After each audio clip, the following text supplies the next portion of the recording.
बुद्ध का एक शिष्य बुद्ध के संदिग्ध में 6 वर्षों से था। वो एक दिन महात्मा बुद्ध के पास आया और बुद्ध से कहा, हे बुद्ध, मुझे आपके पास है 6 साल हो गए। मेरे बाद कितने शिष्य आए, उन्हें आपने इस बीच किसी एक दिशा में ज्ञान देने के लिए भेजा, लेकिन मुझे अभी तक नहीं भेजा। क्या मुझे अभी तक बुद्धत्व प्राप्त नहीं हुआ? बुद्ध मुस्कुराए और बोले, यह तो तुम्हें खुद समझना होगा कि तुम्हें बुद्धत्व प्राप्त हुआ है या नहीं। शिष्य बोला, हे बुद्ध, आपने मुझे इन 6 सालों में जो भी उपदेश दिया मुझे वो सब याद है। आपकी बताई एक एक बात मुझे याद है। आप मुझसे भी पूछ सकते हैं, मैं आपको हर उत्तर देने के लिए सक्षम हूं। आप मुझे एक मौका तो दे ताकि मैं किसी भी दिशा में जाकर लोगों को आपके ज्ञान के बारे में भी बता सकूं। बुद्ध ने कहा, ज्ञान की बातों को याद रखने से कुछ नहीं होता। जब तक आप उसे अपने आचरण में ना लाओ, जब तक आप किसी भी चीज को अपने आचरण में नहीं लाओगे, तब तक आप दूसरों को नहीं कह सकते कि वो उसे अपने आचरण में लेकर आए। शिष्य ने कहा, जो भी हो, कृपया आप मुझे एक मौका दें। आप मुझ पर भरोसा रखिए। मैं सभी को अपने ज्ञान से प्रभावित कर सकता हूं। मैं लोगों को ऐसी बातें बता सकता हूं जिससे उनके जीवन में शांति आएगी और वो शांतिपूर्ण अपना जीवन जी सकेंगे। बुद्ध ने कहा, अभी तुम तैयार नहीं हो। जब तुम तैयार हो जाओगे, मैं तुम्हें खुद सही मार्ग पर जाने के लिए कहूंगा। शिष्य ने कहा, क्यों बुद्ध? आपने मुझे इन 6 वर्षों में इतना भी ज्ञान नहीं दिया जिससे मैं लोगों को प्रभावित कर सकूं। बुद्ध ने कहा, ठीक है, तुम पूर्व दिशा की तरफ जाओ। वहां तुम्हें एक गांव मिलेगा, उससे तुम भिक्षा मांग कर लाओ और वहां के लोगों को अपने ज्ञान से मदद करना। कल सुबह तुम वहां अकेले जाना और शाम को आकर मुझे बताना तुमने कैसे वहां के लोगों की मदद की। वह शिष्य ये सब सुनकर बेहद खुश हो गया और बुद्ध का आशीर्वाद लेकर चला गया। और वह रात भर ज्ञान समेटता रहा और मन ही मन सोच रहा था कि मैं कल ऐसे ध्यान की छाप छोड़ूंगा कि वहां के लोगों के साथ बुद्ध भी मुझसे प्रभावित हो जाएंगे। सुबह उठकर महात्मा बुद्ध को प्रणाम करने गया। उन्हें प्रणाम कर वह पूर्व की तरफ निकल गया। शाम को जब वह वापस आया तो बुद्ध ने देखा कि उस शिष्य के माथे पर चोट लगी है और खून बह रहा है। बुद्ध ने उसे पट्टी की और पूछा, तुम्हें यह चोट कैसे लगी?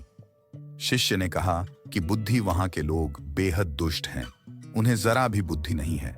मैं उस गांव में भिक्षा लेने गया, पर किसी ने मुझे भिक्षा नहीं दी। सब मुझे गालियां दे रहे थे। एक व्यक्ति ने तो मुझे भी भिक्षा तो दी, लेकिन नीचे फेंक कर और कहा, इसे उठा लो।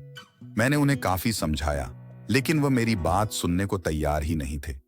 उल्टा उन्होंने मेरे साथ हाथापाई की, जिससे मुझे चोट लग गई। हे बुद्ध, आप मुझे दूसरी जगह भेजें, जहां के लोगों में बुद्धि हो, इस तरह ना हो। बुद्ध उसकी बात सुनकर मुस्कुराए और बोले कि अगर तुम्हें दूसरे गांव में भी ऐसे ही लोग मिले, तब तुम क्या करोगे? शिष्य ने कहा, हे बुद्ध, ऐसे लोगों को कोई ज्ञान नहीं दे सकता। वह लोग अज्ञानी हैं, उन्हें कौन समझाए? बुद्ध ने कहा, वह लोग अज्ञानी नहीं बल्कि ज्ञानी हैं। उनके पास बहुत बुद्धि है, परंतु उनके पास खुद का ज्ञान है। अब अगर तुम किसी दूसरे के ज्ञान को चोट पहुंचाओगे तो वह कुछ तो कहेंगे ही। तुम्हें ऐसे लोग हर जगह मिलेंगे, तब तुम अपना ज्ञान उन्हें कैसे दोगे? बुद्ध ने शिष्य को कहा कि आज तुम आराम करो, कल शाम को मेरे पास आना। शिष्य बुद्ध को प्रणाम करके चला गया। अगली शाम जब वह वापस बुद्ध के पास आया, तब वहां एक और बुद्ध का शिष्य मौजूद था। उनके हाथ में चोट लगी हुई थी। बुद्ध ने उस शिष्य के हाथ पर चोट देख उस पर पट्टी की और उस शिष्य से पूछा कि तुम्हें यह चोट कैसे लगी? शिष्य ने कहा, हे बुद्ध, आपने पूर्व के एक गांव में मुझे जाने के लिए कहा था, वहीं मुझे यह चोट लगी। बुद्ध ने कहा, वहां तुम्हारे साथ क्या क्या हुआ, तुम मुझे बताओ। शिष्य ने कहा, हे बुद्ध, वहां पर मैंने सबसे भिक्षा मांगी, लेकिन किसी ने मुझे भिक्षा नहीं दी। एक व्यक्ति जिसने भिक्षा दी थी, उसने भी वह मुझे जमीन पर फेंक कर दी और कहा, उसे उठा लो। मैंने चुपचाप उसे उठाकर अपने पात्र में रख लिया और उसे कल्याण का आशीर्वाद दिया। तब उस व्यक्ति ने मुझसे कहा, आप बड़े ही अजीब व्यक्ति हो, मैं आपका अपमान कर रहा हूं और आप मुझे आशीर्वाद दे रहे हैं। मैंने उनसे कहा कि आप धनी हैं, आपने मुझे दान दिया है, इसलिए मैं आपको आशीर्वाद दे रहा हूं। फिर वहां से मैं आगे गया तो कुछ लोगों ने मुझे वहां से जाने के लिए कहा। उन्होंने मुझे कुछ अपशब्द कहे और मुझ पर कुछ पत्थर फेंके, जिससे मुझे चोट लग गई। जब मैं वापस आ रहा था, तब मैंने एक मां को रोते हुए देखा। वह अपने बीमार बच्चे को लेकर चिंतित थी। मैं तुरंत जंगल से जाकर उसके लिए जड़ी बूटी ले आया, लेकिन वहां के लोग मुझे जड़ी बूटी देने नहीं दे रहे थे। फिर मैंने उनसे विनती की कि वह मुझे उस बच्चे का इलाज करने दें। उसके बाद वो जैसा कहेंगे मैं ठीक वैसा ही करूंगा। फिर जिस व्यक्ति ने मुझे भिक्षा दी थी उसने गांव वालों को समझाया, तब उन्होंने मुझे उस बच्चे को जड़ी बूटी लगाने दी। उसके बाद वह बच्चा ठीक हो गया। फिर गांव वालों ने मुझसे अपने किए गए अभद्र व्यवहार के लिए क्षमा मांगी और मुझे धन्यवाद कहा। फिर मैं वहां से वापस आ गया। हे बुद्ध, आपसे एक विनती है। उस गांव के लोग बहुत भोले भाले और सीधे हैं। क्या मैं रोज उसी गांव में जाकर भिक्षा मांग सकता हूं? ये सभी बात वो पहला शिष्य भी सुन रहा था।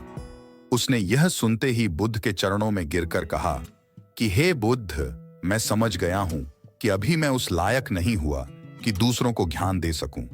बुद्ध ने कहा, हमें बाहर वैसे ही लोग दिखाई देते हैं जैसे हम भीतर से होते हैं।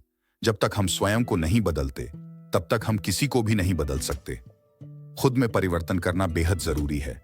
कोई भी बात बताने से पहले उसे आचरण में लाना बेहद जरूरी है, क्योंकि आचरण में लाई हुई चीज को बताना, समझाना बहुत आसान होता है और उसे लोग बेहद आसानी से अच्छे से समझ पाते हैं। दोस्तों, आपने क्या सीखा इस पोस्ट से जरूर बताएं। निष्कर्ष, कंक्लूजन। दोस्तों, हम सभी को ऐसा लगता है कि हमने जो कुछ भी सीखा है वह हमको दूसरों को सिखाना चाहिए, लेकिन हम जाने अनजाने में दूसरों को सिखाने के चक्कर में हम कभी कभी गलत साबित हो जाते हैं।